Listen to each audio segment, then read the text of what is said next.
capítulo 11, versículo 20. Lucas 11, 20.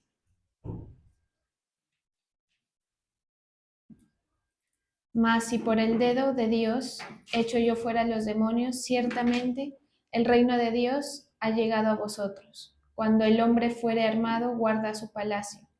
En paz, cuando el hombre fuerte armado guarda su palacio, en paz está lo que posee. Pero cuando viene otro más fuerte que él y le vence, le quita todas sus armas en que confiaba y reparte el botín. El que no es conmigo, contra mí es, y el que conmigo no recoge, desparrama. Gracias, Señor Jesús. Te damos en este momento, te pedimos que tú nos hables, que te muevas, Señor, en medio de nosotros, que hables a nuestro corazón, en el nombre poderoso de Jesús. Amén. La traducción al lenguaje actual dice: es muy fácil robar en la casa de un hombre fuerte y bien armado. Es muy difícil robar en la casa de un hombre fuerte y bien armado.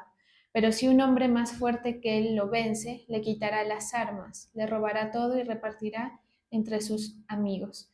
Si ustedes no están de acuerdo con lo que hago, entonces están contra mí. Si no me ayudan a traer a otros para que me sigan, es como si los estuvieran ahuyentando.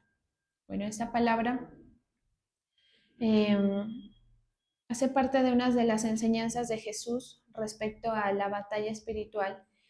El Señor Jesús estaba echando fuera demonios y estaba él siendo cuestionado porque decían que él echaba demonios por medio de cualquier otra autoridad que no era eh, el Señor, Dios el Padre.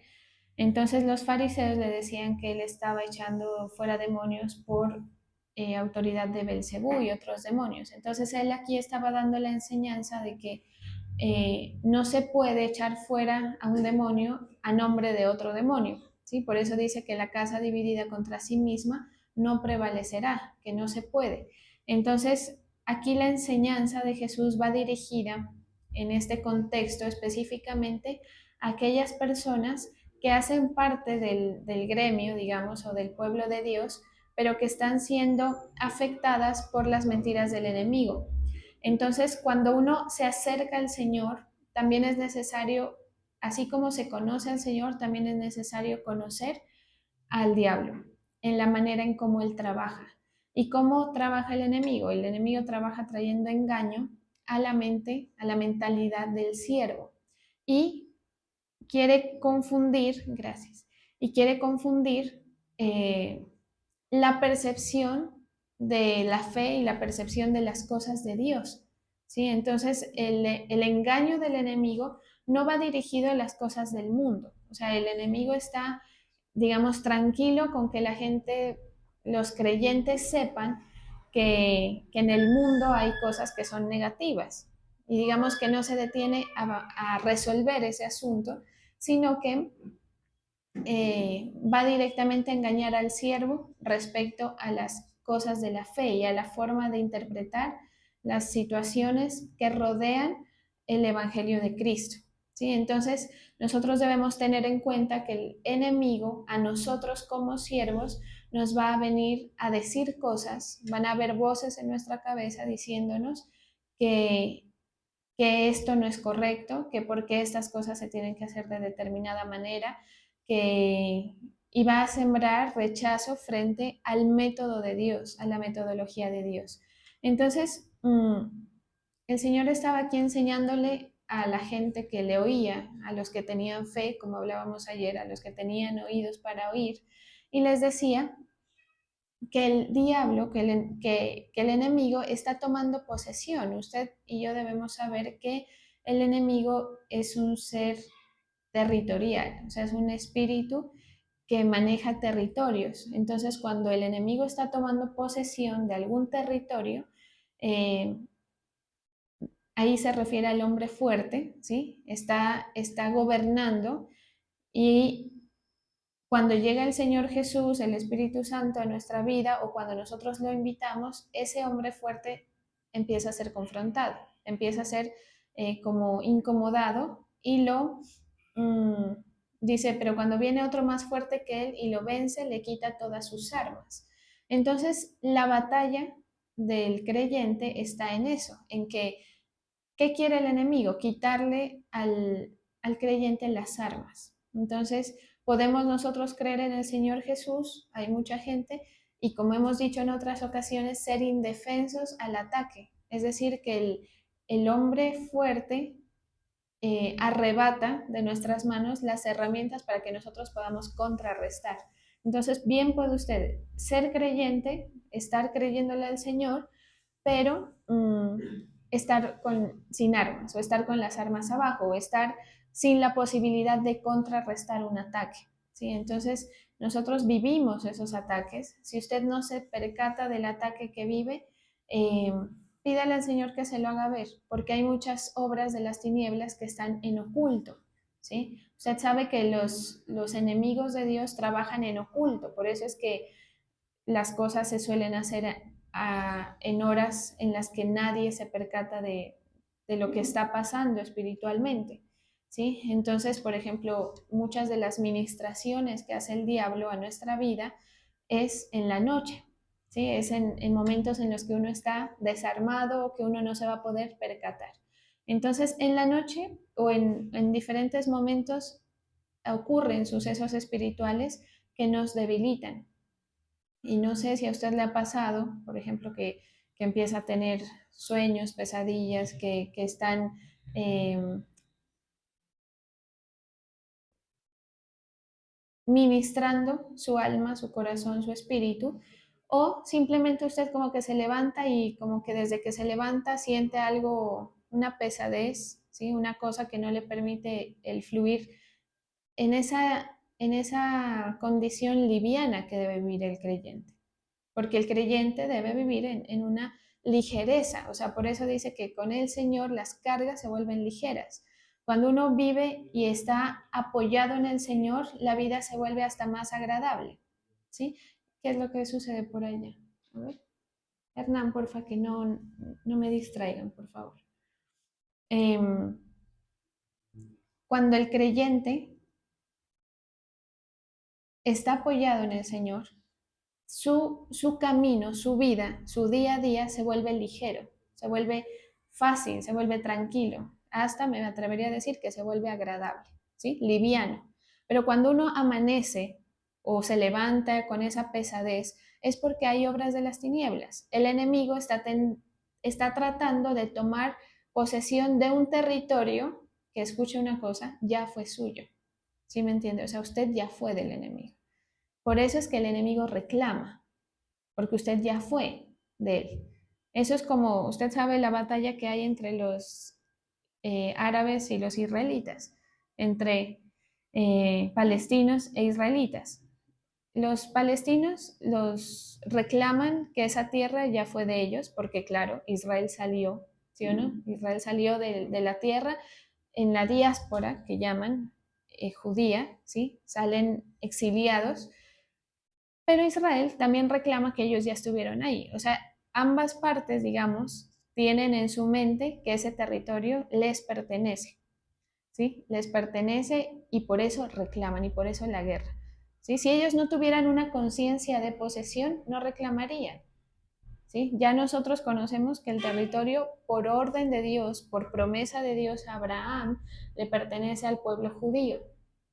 Pero pues digamos que cada uno tiene en su conciencia eso. Entonces, naturalmente pasa así, espiritualmente ocurre lo mismo. Cuando usted se acerca al Señor o cuando usted le cede el territorio suyo, o sea, usted es un territorio espiritual y se lo cede a Dios, el enemigo va a empezar a confrontar y va a empezar a forcejear ese territorio y va a empezar a meter ese tipo de engaños. Entonces, uno en la iglesia eh, que es usada para confrontación a la, a las huestes espirituales y a los demonios, es decir, la iglesia de Cristo, ¿sí? Porque hay iglesias que no lo son, y lo digo para enseñanza simplemente, hay iglesias que no, que así como un creyente es inofensivo, hay iglesias que son inofensivas a la situación espiritual, ¿sí? Pero cuando una iglesia confronta al enemigo, el enemigo va a intentar meter en sus feligreses o en las personas, en los discípulos, desviaciones de la doctrina para que se piense que esa metodología no es correcta, ¿sí? Entonces, por ejemplo, si un ejemplo, se enseña la oración en lenguas, hay gente que rechaza absolutamente el tema, ¿sí? Si de pronto usted escucha que la imposición de las manos no le encuentra sentido, ¿sí?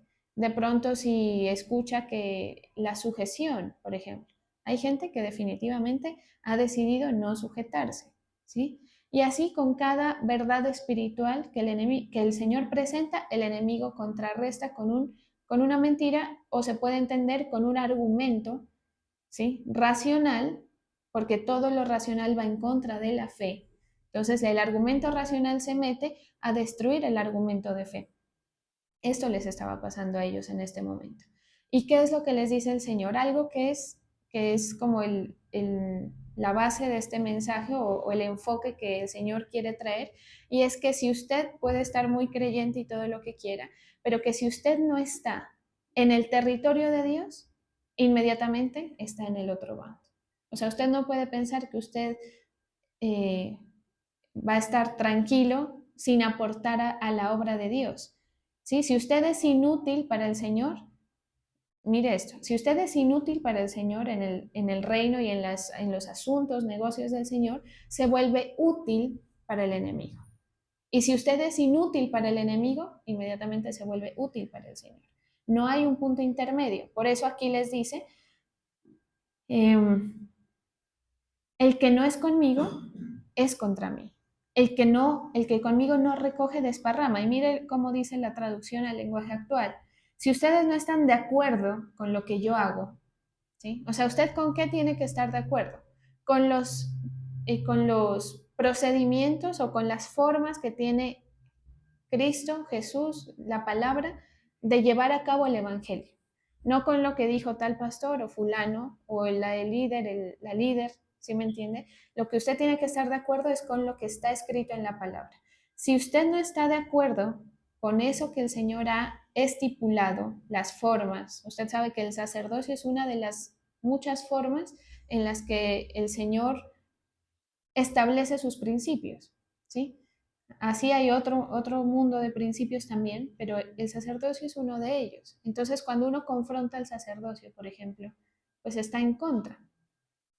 Si no me ayudan, dice, si ustedes no están de acuerdo con lo que hago, entonces están contra mí. Si no me ayudan a traer a otros para que me sigan, es como si los estuvieran ahuyentando.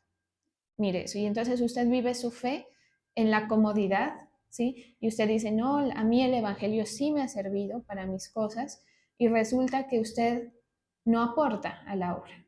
Como dice aquí, si no ayudan a traer a otros, es como si los estuvieran ahuyentando. O sea, usted se convierte es como una fuga. O eso es como tener un bolsillo con un roto. Bueno, usted, aunque está en el bolsillo, aunque hace parte del gremio de creyentes, es como ese roto que permite la fuga y que permite que se desparrame lo de Dios. ¿Sí? Quiere decir que si usted recibe la palabra y no la entrega y no hace la obra a la cual el Señor lo ha encomendado, en esa vasija la riqueza de Dios, o sea, en usted, que usted no saca, ¿sí? Empieza a desparramarse y a desperdiciarse y a ser inútil. Y eso para el Señor es estar en contra de Él. Dígame una cosa si no es verdad que cuando, digamos, en una familia y usted dice, no, pues en la familia, digamos, salvaguardamos los recursos de la familia. ¿Sí o no que cuando uno hace parte de una familia y a uno le cuesta y uno entiende lo que implica un pago, lo que implica un gasto, uno ve la luz prendida y la paga, ¿sí? Uno ve que el papel pues ya no se gasta el rollazo de papel, sino que va de a pocos porque le duele, ¿sí? Porque se siente parte de algo, de un recurso, ¿sí? Y cuando el creyente tiene ese recurso, lo guarda. Cuando una persona no hace parte de la familia, por eso usted mira que uno va a un centro comercial y arranca el papel y saca como, ¿sí? Como si no hubiera un mañana, no le importa si quedó sucio. Esa condición mental de una persona de no cuidar hace que delante del Señor sea como una ofensa, ¿sí? Eso es como cuando usted le dice a un hijo, no seas indolente, o sea, las cosas yo te las estoy dando, pero tienes que cuidarlas.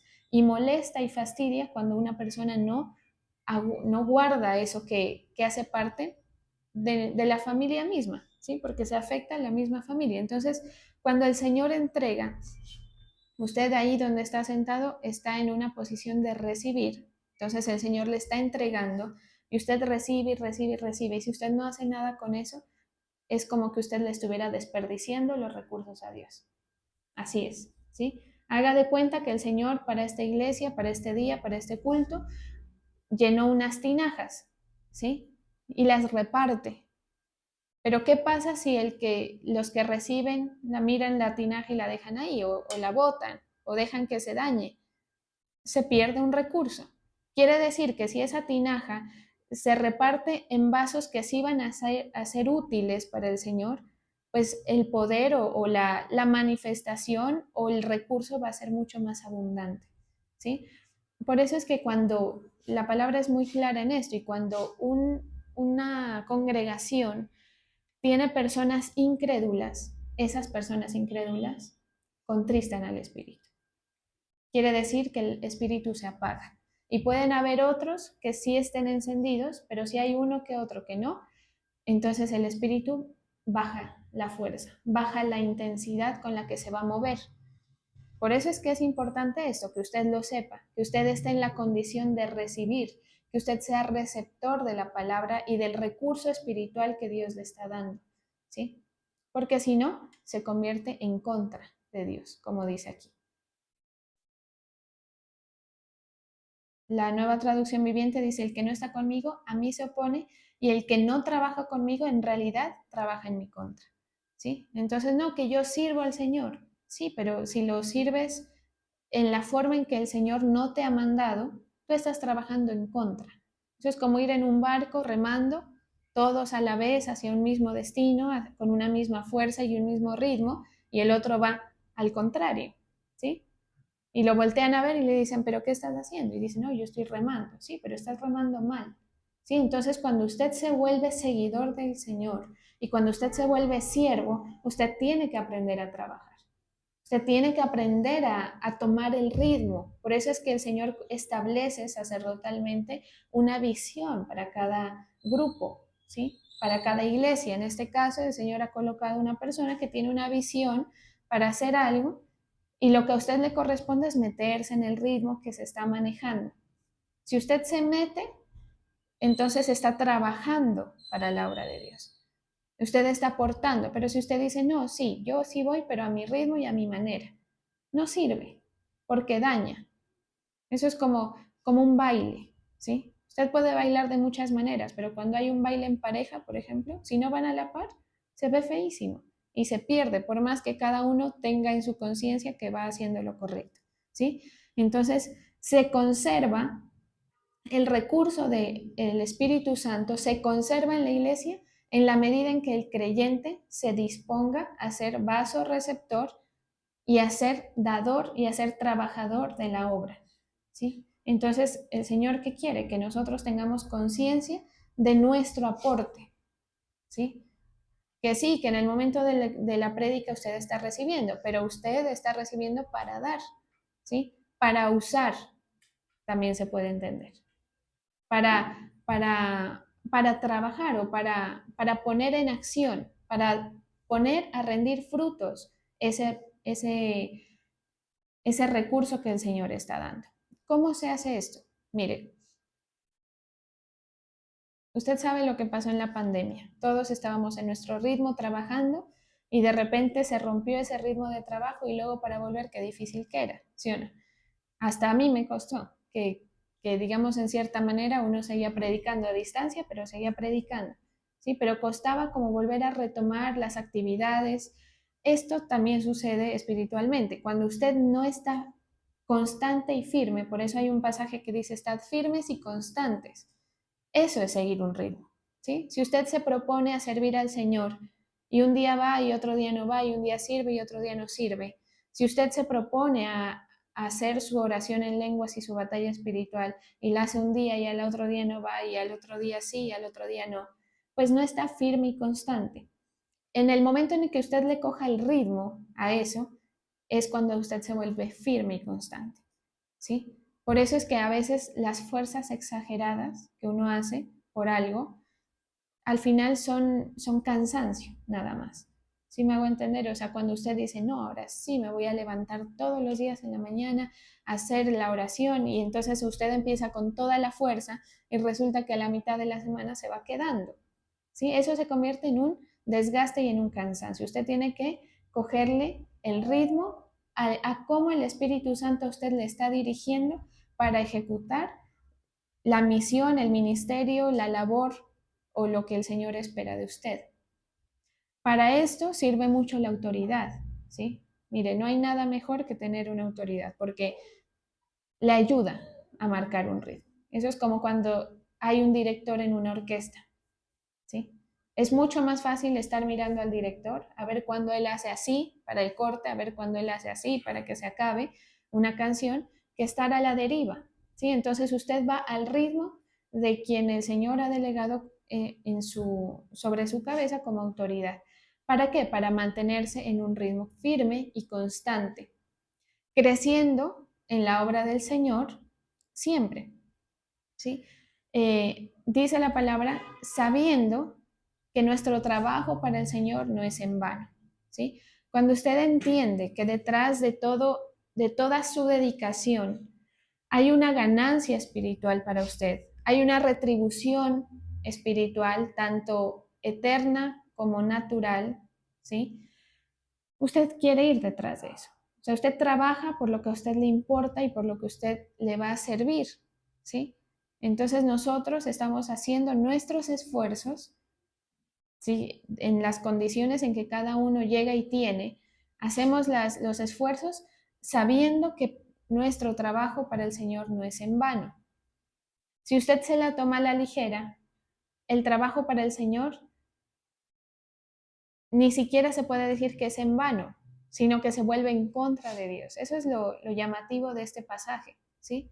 De una enseñanza que Jesús coloca a disposición de quienes, de los que tengan el entendimiento y la fe para acatar una orden y una enseñanza. Entonces, la obra del Señor, su fe, requiere diligencia.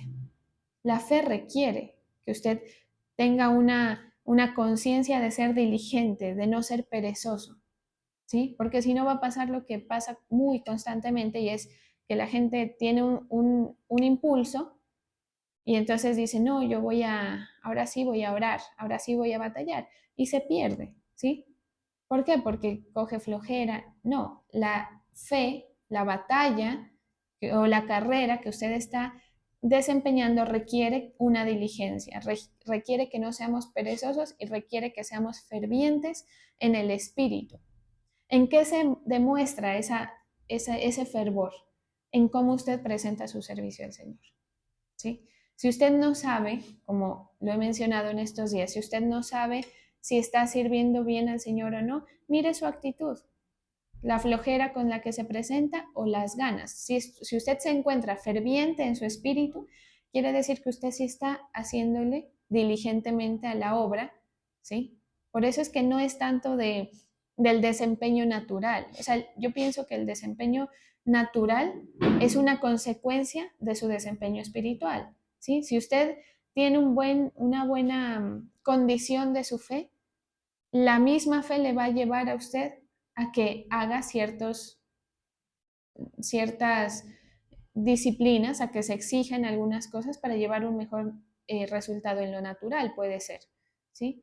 Pero no viene de solamente la intención de querer estar mejor, ¿sí? Viene de la fe que nos impulsa a un resultado. Entonces el resultado no viene por lo natural. El resultado no viene porque usted diga, no, me voy a esforzar, porque mire que hay mucha gente que tiene como muy buen sentido de responsabilidad. Y cuando hay gente a veces que se compromete, el mismo sentido de responsabilidad que tienen les impulsa y les obliga a cumplir. Pero eso es totalmente diferente a que una persona actúe porque está ferviente en su espíritu, ¿sí? Entonces lo que el creyente debe buscar es eso. ¿Para qué? Para que su trabajo en el Señor, para que lo que usted hace no se vuelva en contra, ¿sí? No se vuelva en contra de la obra de Dios. Por eso es que el Señor es muy claro y dice, el que no es conmigo, es contra mí. Y puede estar usted en el mismo hábitat.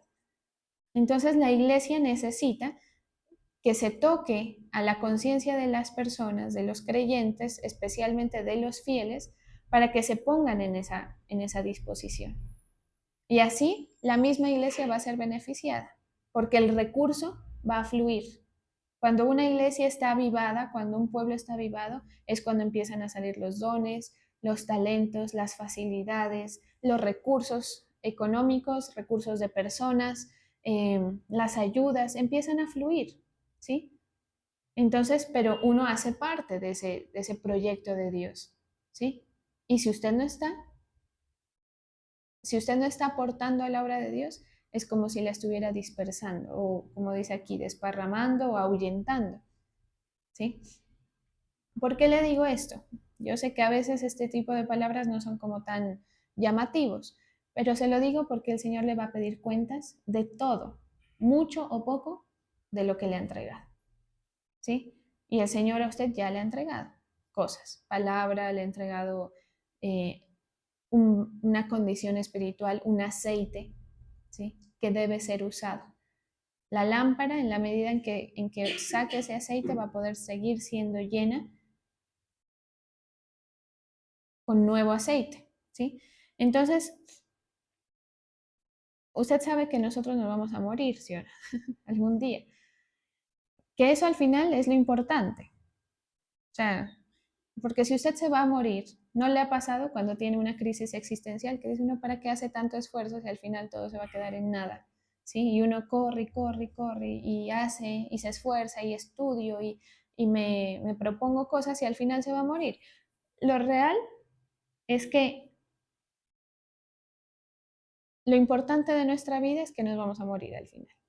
O sea, si usted se muere y se va a ir al cielo o al infierno, o sea, usted sepa eso, que lo importante es ese destino.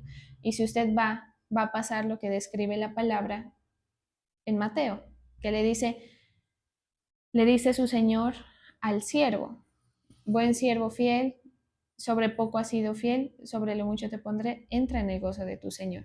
Quiere decir, ahí, digamos que ahí se soporta ese, ese principio espiritual de que el Señor a usted le va a pedir cuentas, ¿sí? Entonces usted, si tiene mucho o poco, sea fiel en lo que está haciendo. No que yo sirvo en el aseo, que a veces la gente lo ve como algo poco. Sea fiel, ¿sí? Si no tiene un servicio, mire, si usted no ha querido adquirir un servicio para el Señor, usted no está aportando a la obra. Quiere decir que es en contra del Señor. ¿Sí? O sea, es difícil decirlo porque pues yo sé que no todos aquí están sirviendo, pero como yo estoy llamada a edificar a la iglesia y a que usted entienda el propósito de Dios, o sea, si usted puede venir y recibir eso que usted está recibiendo, no va a tener mayor alcance, porque el servicio es el que es como si fuera ese certificado de que usted está en el propósito de Dios. ¿Sí? Porque el Señor no vino simplemente a traerle tranquilidad a la gente, Él vino a hacer un trabajo y nosotros somos sus siervos. Por eso Él les decía a los discípulos, el, que, el que quiere, ¿quién es el que tiene el mayor lugar en el cielo? Los que son siervos, los que se ponen en condición de siervos. Entonces, el día que nos muramos, por eso le digo, usted de pronto no le para muchas bolas a esto, pero usted se va a morir un día. Y el Señor le va a pedir cuentas de cuál fue su aporte a la obra. ¿Qué hizo usted con su fe? ¿Cómo esa fe impactó a los que lo rodeaban. Y hay gente que es cristiana y no hace nada, ¿sí? No hacen nada ni para ellos mismos. No logran, o se puede entender también, no logran ningún resultado de la fe. Entonces, el Señor le va a decir, ¿fuiste fiel o no fuiste fiel? Y algo peor todavía, si usted estuvo todos sus años de vida en la iglesia y usted no hizo la obra, el Señor le va a decir, porque el Señor seguramente ya le ha ido entregando. Y si el Señor le dice, ¿fuiste fiel? No te conozco. Imagínense, no te conozco. O sea, es algo que si uno lo mira, naturalmente es un poco drástico, ¿sí o no? Se vuelve drástico. Pero si usted lo ve desde el punto de la fe, y si usted entiende que su aporte, porque a veces el engaño va por este lado también, es que tú qué puedes aportar. Más lo que tú estás haciendo es estorbar, ¿sí? A veces a mí el diablo me ha hablado así. Tú lo que estás haciendo es entorpecer lo que yo quiero, perdón, lo que Dios quiere. Tú lo que haces es entorpecer. Mira, la calidad del trabajo, la calidad del servicio se baja por tu culpa, porque tú no estás a la altura de lo que se necesitaría. Y mentira, quienes bajan el nivel, quienes bajan el trabajo, son la gente que no aporta y que no tiene la conciencia de servicio a Dios. ¿Sí? Por eso es que esto no se trata de la excelencia natural, que sí, que su fe lo va a llevar a hacer ciertos ajustes y a esforzarse, pero digamos, el resultado va más allá de eso, de gente que está dispuesta a meterse en el ritmo de Dios, de gente que está dispuesta a aportar. Y hay gente que es celosa con los aportes, ¿sí o no? Y dice, no, pero es que yo no le voy a dar a esa, o es que quiere que uno esté con el tiempo a disposición. Y esos son los engaños, ¿sí? Esos son los engaños que trabaja el enemigo en su corazón. ¿Para qué? Para que usted deje de actuar por medio de la fe. Entonces, a veces el Señor le va a exigir a usted, aporte a la obra, aporte, eh, ¿cómo se dice? Invierta tiempo, invierta su dedicación, su santificación. Y entonces ahí el servicio se vuelve agradable delante del Señor. Porque aquí estamos en un altar de adoración, ¿sí?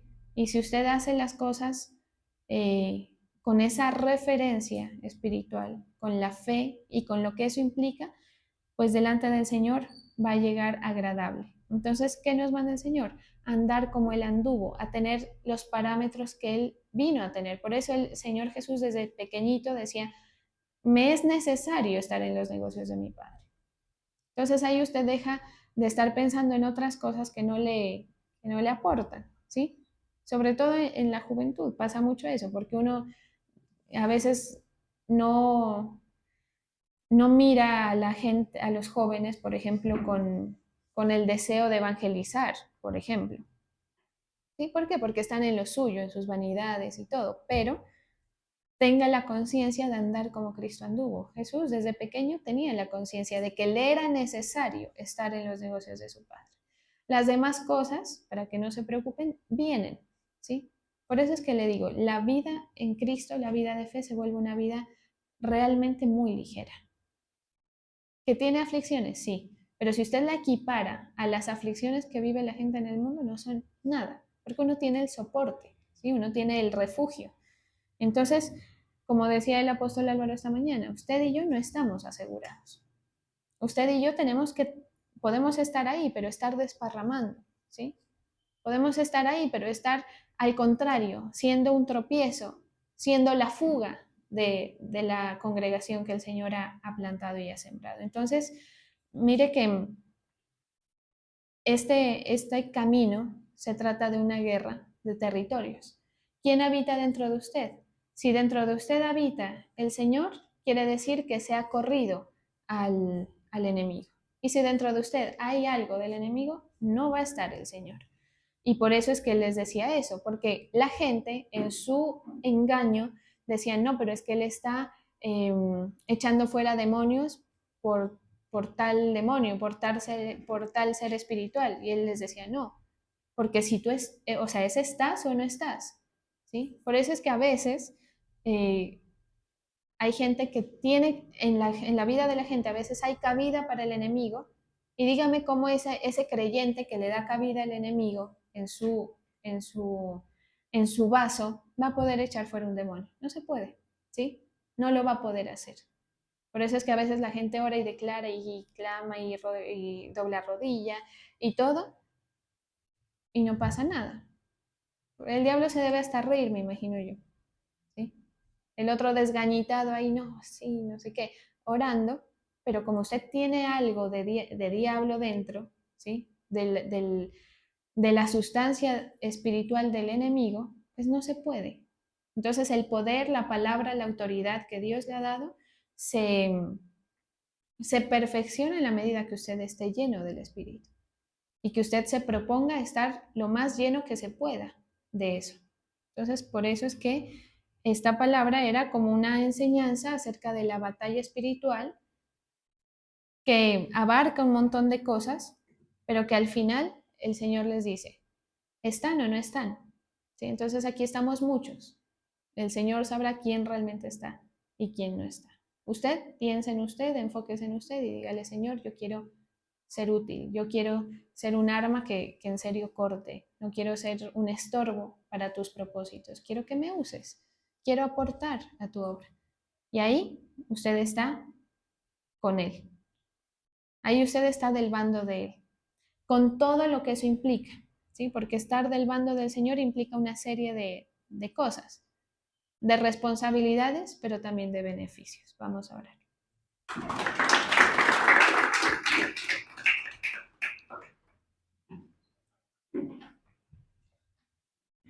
Gracias, Señor. Bendigo las ofrendas, los tributos de tu pueblo, Señor. Los coloco delante de ti en el nombre del Padre, del Hijo y del Espíritu Santo. Amén.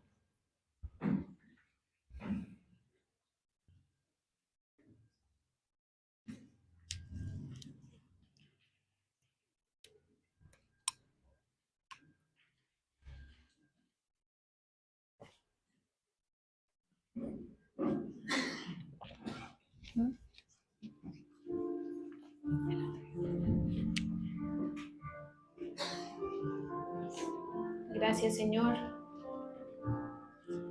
Nos disponemos para recibir ese aceite espiritual. Nos disponemos para ser llenos con tu presencia, Señor. Ministra a tu pueblo, Señor. Ministra a la congregación. Ora, babaya. Ora, babaya. Ora, la vida eterna y yo quiero alabarte. Tú me has dado la vida nueva y yo quiero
dado la vida eterna y yo quiero alabarte. Tú me has dado la vida nueva y yo quiero proclamarla. Cristo vive, Cristo vive, Cristo vive en mí. Cristo vive, Cristo vive, Cristo vive en mí. Cristo vive, Cristo vive, Cristo vive en mí. Cristo vive, Cristo vive, Cristo vive en mí. Me has dado la vida eterna y yo quiero alabarte. Me has dado la vida nueva y yo quiero proclamarla. Tú me has dado la vida nueva y yo quiero alabarte.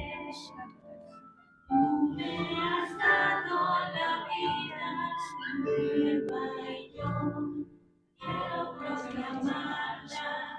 Cristo vive, Cristo vive,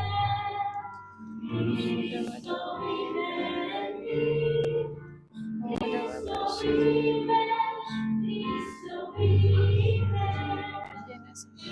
Cristo vive en mí. Cristo vive, Cristo vive, Cristo vive en mí. Cristo vive, Cristo vive en mí. Gracias, Señor. Ayúdanos, Señor,